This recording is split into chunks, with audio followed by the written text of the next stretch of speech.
Hey, what's going on, guys? It's Amir, and this is my 8-month update of my hair transplant that I got done in Turkey. Now, before we get into all the nitty-gritty stuff of the update and everything, I just want to kind of share a thought that I've had in the last couple of days when I was just doing a little bit of reflecting on myself and just kind of seeing how my life has changed before my hair transplant, basically last year at this time, and where I am now. And just a couple of days ago, I was just doing a little bit of reflecting just to see where I have come and what my vision and my goals are for the next coming year and whatnot. And this entire journey that I decided to take 8 months ago in February to go ahead and get my hair transplant has been the single best decision I have made, honestly, in my life. So I did my hair transplant and I got LASIK done, and I can confidently say I feel so much better mentally, physically,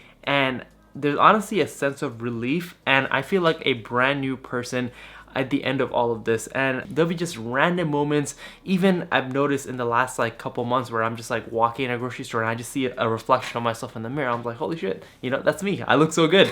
Or a few weeks ago, my friends and I, we went to Miami on a vacation, and just being able to just swim in the water at 3 a.m. and not have to worry about putting on my glasses and still having crystal clear vision, or not even ever having to worry about waking up and finding my glasses and contacts and everything, has been, again, it's so crazy and bizarre. There's those little things, but I've just grown to have so much admiration and appreciation for those things, my vision and my hair, most importantly, that has been a constant struggle for me for the past 5 years.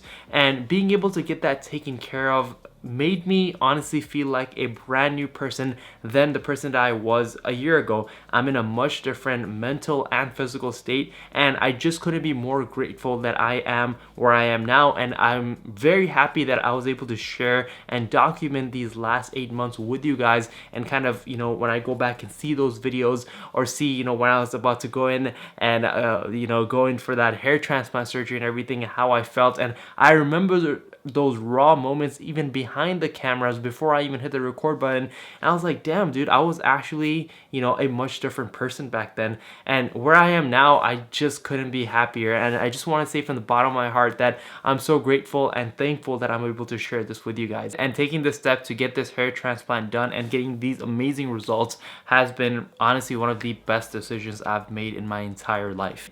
So I just want to say thank you for coming with me on this journey and just kind of hearing me out and just riding this wave through with me, and hearing out all the updates and everything that I have. And I'm glad that I'm able to help, inspire, and kind of help you guide yourself in the right directions if you are considering getting your own hair transplant done in the near future, or if you just want information on what to expect and whatnot.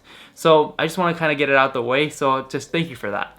Anyways, what's the update? How has my hair changed from month number 7 through month number 8? Now, if you haven't seen my month number 7 video, I'll link it over here. In month number 7, I had mentioned that we are now entering phase 2.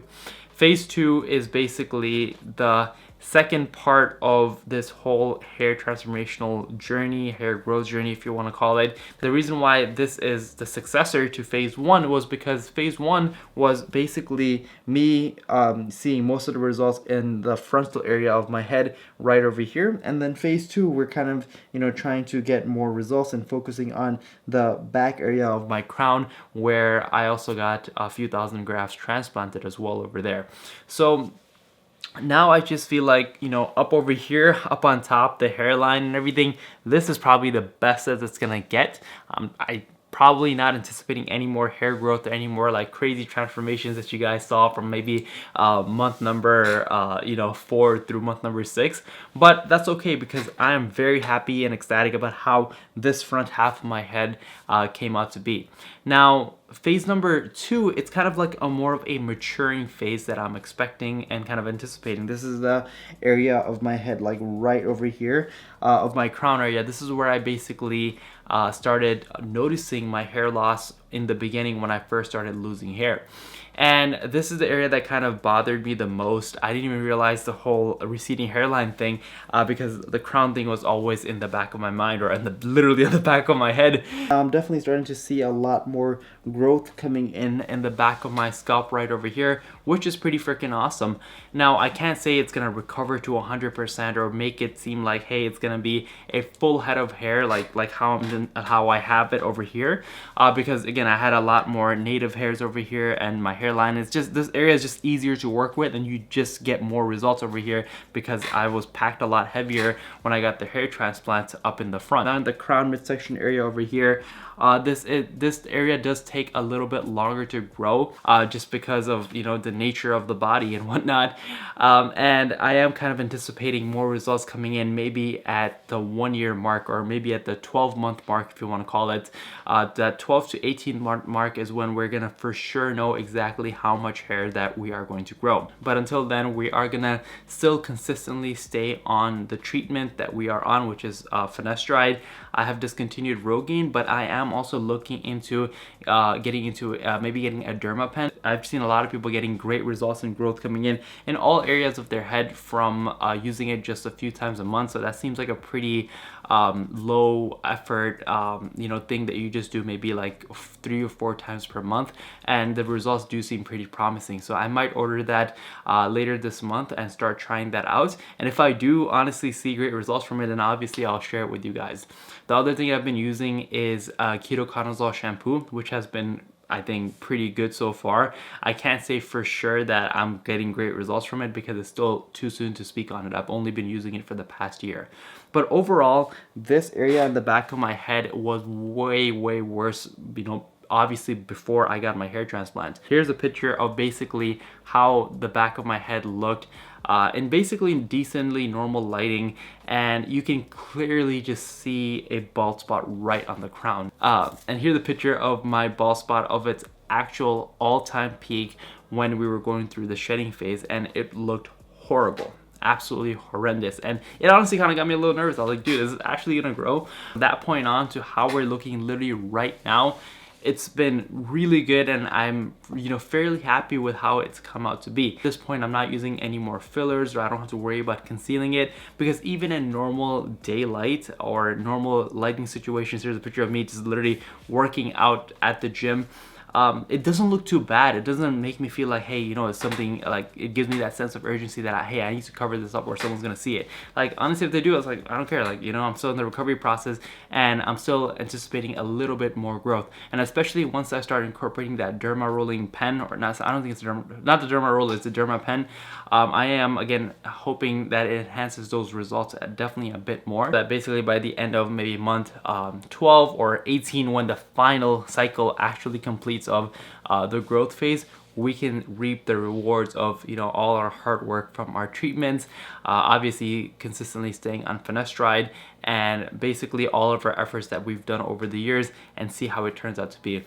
And obviously we just have to stay on those treatments and the finasteride pill, which I don't mind taking, and we should be good to go from there. Overall, this is definitely a process, and we're still consistently fighting every day, consistently doing and showing up with our best efforts in place to make sure that when our hair does grow out, it's at its optimal state, and it's gonna be able to sustain us and be able to give us the best look possible. Those of you guys, if you guys haven't seen my earlier videos, and if you're just kind of watching an update, just to give you a quick brief background, I did get 5,000 grafts transplanted over here up on my hairline, and definitely some over here just to fill in some added density. And then, as I said, I got a good amount of grafts transplanted on my crown area. Total of 5,000 grafts done at Vera Clinic.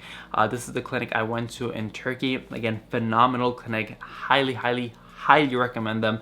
I couldn't be happier that I went with them. They have a very small and concentrated team that focuses on only a few patients at a time, instead of most of the clinics that you would check out in Turkey. They're cheap, they get the job done fast, but then when people come out of their hair transplants and see their final results, they look absolutely ridiculous, or it just looks completely unnatural. But as you guys can see, I am the living proof that if you just do your research and do your due diligence, you can find quality clinics in a foreign country country, and they will do a phenomenal job, and I'm so glad that I went with them. If you're thinking about getting your hair transplant done, I would highly recommend them, and I'll also leave all of their information in the description below so you can hit them up for your own hair transplant online consultation. So yeah, this is my 8-month update officially, and I couldn't be happier that we are over here and we are already seeing so many great things from month number 8. Time is freaking flying by. I remember how it was literally, I remember like yesterday when I got my hair transplants and I was going through that shedding phase and me having slight doubts like, hey, is this gonna work or not? But I'm so glad I took that leap of faith, and now we're reaping all the rewards and, you know, getting good amount of hair growth. And I highly encourage you guys to, if you're on the fence about getting your own hair transplant done, getting it done, and obviously getting it done from a reputable place so you can expect decent long-lasting results that you will be happy with. So other than that, I hope you guys enjoyed this video. If you guys did, be sure to let me know by giving it a thumbs up, and if you haven't already, make sure to go ahead and hit that subscribe button and that notification bell so you don't miss any future videos that I upload on this channel. Other than that, thank you so much for watching. I'll go ahead and see you guys in the next one. Peace.